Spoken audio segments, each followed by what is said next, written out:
So ఈ cinema ఇంత పెద్ద సక్సెస్ అయ్యాక సో ఇద్దరు స్టార్స్ని ముఖ్యంగా చిరంజీవి గారిని వెంకటేష్ గారిని భలే కలిపే వాళ్ళిద్దరిని ఎలా తీసుకొచ్చావు అని వస్తున్నప్పుడు ఒక ఫస్ట్ టైం ఇలాంటి ఆలోచన నాకు వచ్చినందుకు నేను చాలా ప్రౌడ్గా ఫీల్ అవుతాను. ఫస్ట్ నీకు వచ్చింది ఆలోచన సార్.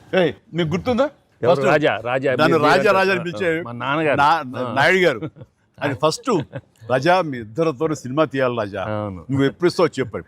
నేనేమండి మీరు ఎప్పుడు కథ రెడీ రెడీ అండి, నేను వెంకితో చేయడం ఇదేముంది నా బ్రదరు కచం చేస్తా అంతా మీ దగ్గర చేయడం మరీ మరీ ఆనందం అన్నాను.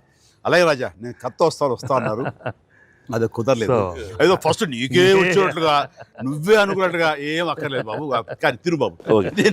సరే anyway that is blockbuster thought. అది మూవీ మొగల్ అది కాదు కానీ ప్రొడ్యూసర్ అడగాలి ఇట్లాగా.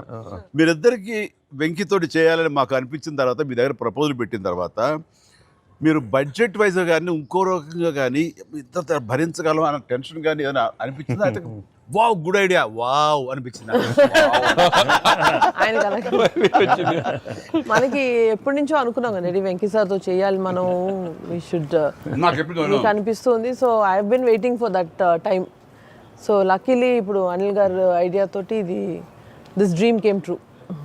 అది డెఫినెట్గా ఇంకా ప్రొఫెషనల్ ఇది లేదు కాబట్టి కానీ బాగా రాడు తేలిన సాహు ఏమో చెప్పాలి ఈ విషయం. లేదు సార్, ఎప్పుడైతే అసలు ఇద్దరు కలిసి సినిమా చేయడం అనేది అది డ్రీమ్లో కూడా రాదు సార్. ఒక పెద్ద హీరోతో చేయడం అనేది ఎవరైనా ట్రై చేస్తారు అవుతుంది, కానీ ఇద్దరు పెద్ద హీరోలతో కలిపేది అనేది మన డ్రీమ్ కూడా రాదు. అది నాకైతే అసలు ఇద్దరు ఉన్నారనగా నాకు ఇంకేం అర్థం కాలేదు. కొన్ని రోజులు అయితే నేను అనిల్ని పిచ్చెక్కిచ్చేసాను. ఒక్కోసారి ఆ సబ్జెక్టు ఇది అనుకుని ఫ్రీ చేయగానే ఆ సబ్జెక్ట్కి అప్పటి నుంచే సక్సెస్ కళలు కనపడుతుంటాయేమో అనిపిస్తుంది నాకు. ఈ సినిమా ముఖ్యంగా ఇది నువ్వు అనుకున్న దగ్గర నుంచి నయనతార ఉంటే బాగుంటుంది, ఆ ఫ్రెండ్ క్యారెక్టర్గా వెంకటేష్ గారు ఉంటే బాగుంటుంది అనుకున్నది, ఓ చిన్నోడు బుడ్డోడు క్యారెక్టర్ వాడు కానీ ప్రతిదీ సక్సెస్ తాలూకా అవన్నీ కూడా ఆటోమేటిక్గా జరిగిపోయింది. ఇది డెస్టిన్ టు హ్యాపీ అనిపిస్తుంది. ఎందుకంటే నయనతార మనం అడిగిన తక్కువ టైం అంతా డేట్లు ఇస్తాం మనం ఊహించలేదు. ప్లస్ మనం అనుకున్న దానికి తను ఏమైనా ఓవర్లోడ్ అవుతుందేమో ఇన్ టర్మ్స్ ఆఫ్ బడ్జెట్ కానీ ఇలా అన్నీ అనుకున్నావు, కానీ అన్నీ అలా కుదురుతూ వచ్చినాయి. ఇంకా మీ అదృష్టం ఏంటంటే మంచి సీజన్లో పట్టాం ఈ సినిమా. అండ్ ఇవన్నీ దీన్ని ఎలా చూస్తున్నావు నువ్వు? ముఖ్యంగా అమ్మాయి ఈ సినిమా కుదరటం అని ఎలా చూస్తావు? అంటే ఫస్ట్ నాకు ఇప్పటికీ ఆశ్చర్యం, ఎలా ఒప్పించావు అమ్మాయి చేత ఇవి ప్రమోట్ చేయించడం అన్నది?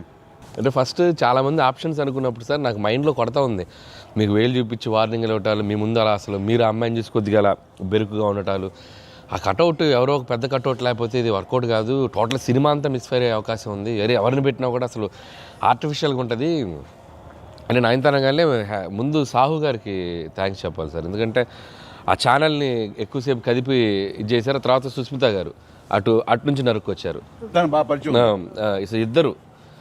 వీళ్ళిద్దరు బ్యాక్ ఎండ్లో ఒక వర్క్ చేసి పెట్టారు. చేసి పెట్టాక నాకు ఫోన్లోకి టచ్లోకి వచ్చింది అమ్మాయి. కథ చెప్పాక ఫస్ట్ కథ బాగా ఎగ్జైట్ అయింది సార్. కథ బాగా ఎగ్జైట్ అయింది. ఎగ్జైట్ అయ్యాక చిన్న టెక్నికాలిటీస్ ఇష్యూస్ జరుగుతున్నాయి. ఇంకా అమ్మాయి కష్టమేలేమో అనే స్థితికి వచ్చింది. డ్రాప్ అయిపోదాం అనుకున్న టైంలో ఫోన్ చేసింది అమ్మాయి, Anil I like the script, I want to do film with Chiranjeevi గారు అండ్ దట్ టు వెంకీ గారు also, there is like it's going to be very super project. ఎంత పడలాం, ఏం చేద్దాం ఇప్పుడు అంది. ఇది టెక్నికాలిటీస్ కొద్దిగా సెట్ అవ్వట్లేదే అంది. ఒక ఆప్షన్ ఉందండి, నువ్వేం చేస్తావు ఇప్పుడు నేను నో చెప్తే అంది. ఇప్పుడు నేను నో చెప్తే నువ్వేం చేస్తావు అంది. ఏముందండి, దృశ్యం సినిమా చూసారా మీరు వెంకటేష్ గారిది? ఆ సినిమా చూసి పడుకుంటాను, నేను నయనతారకి కథ చెప్పలేదు, నేను నయనతారని కలవలేదు, అసలు ఆ పలానా డేట్ రోజు నేను నయనతారతో ఫోనే మాట్లాడలేదు అని చెప్పి పడుకునేది. కళ అనగానే అమ్మాయి గట్టిగా నవ్వింది.